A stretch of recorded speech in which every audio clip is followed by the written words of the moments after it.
নিৰ্দিষ্ট সময়ত আমি প্ৰত্যেকে দিব লাগিব।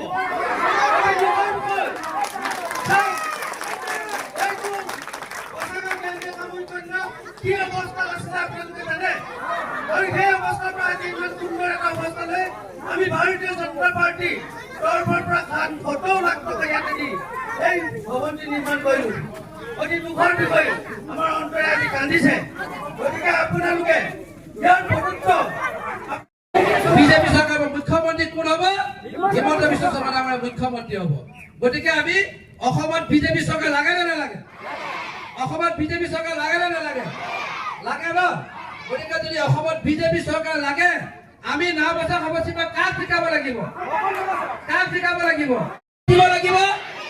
গতিকে সকলোৱে অহা 9 তাৰিখে ৰাতিপুৱা সোনকালে ওলাই গৈ আমি হাতীচিনত ভোট দি অসমত এখন মিত্ৰজোঁটৰ চৰকাৰ গঠন কৰাৰ স্বাৰ্থত আকৌ পুনৰবাৰ অসমত সন্মানীয় মুখ্যমন্ত্ৰী ডক্টৰ হিমন্ত বিশ্ব শৰ্মা ডাঙৰীয়াক আমি অসমৰ পুনৰবাৰ মুখ্যমন্ত্ৰী বনোৱাৰ স্বাৰ্থত আমি সকলোৱে দলে বলে ওলাই আহি অহা 9 তাৰিখে আমি হাতীচিনত ভোট দিম। এই সংকল্প আমি সকলোৱে ল'ম আৰু ইয়াৰ পৰা আমি সকলোৱে সংকল্প ল'ম অহা 9 তাৰিখে আমি সকলোৱে হাতীচিনত ভোট দি আমি এই বুথৰ পৰা এই গাঁৱৰ পৰা আটাইতকৈ বেছি ভোটত আমি বসন্ত জিকাব লাগিব। গতিকে সকলোকে মই ইমানখিনি কথা অনুৰোধ জনাই মোক ক'ব লগা চমুদে সামৰি মাৰিছো।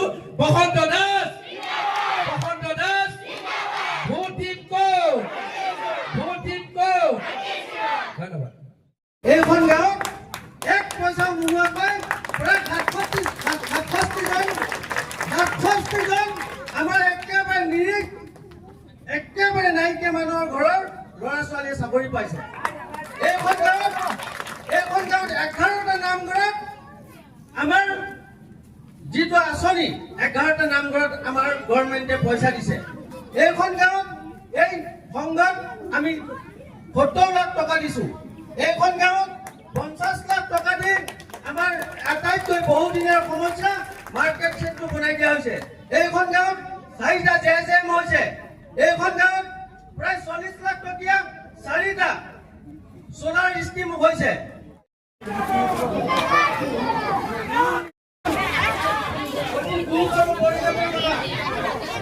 এইটো বচাগাঁও জ্ঞানী সামূহিক কেন্দ্ৰ। এই বচাগাঁও জ্ঞানী সামূহিক কেন্দ্ৰত আমি 70 লাখ টকা দি এই বচাগাঁও জ্ঞানী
বসন্ত দাস নাহিলে।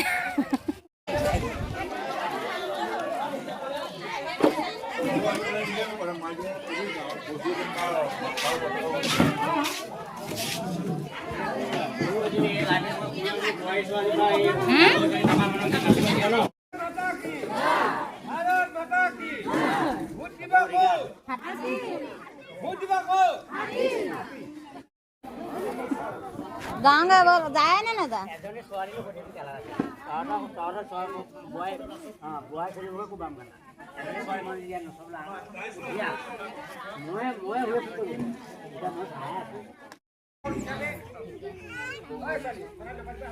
আমি পৰ্যবেক্ষক হিচাপে আমি ক'ত ক'ত আমি কিমান পাইছোঁ, আমি কিমান মিটিং পাইছোঁ। আপোনালোকৰ ইয়াতকৈ বহুত বহুত মানুহ আমাৰ তাত হৈছে মিটিংবিলাকত। আমি কদমীয়ালত পাতিলোঁ, তাত অৱস্থা ভাল।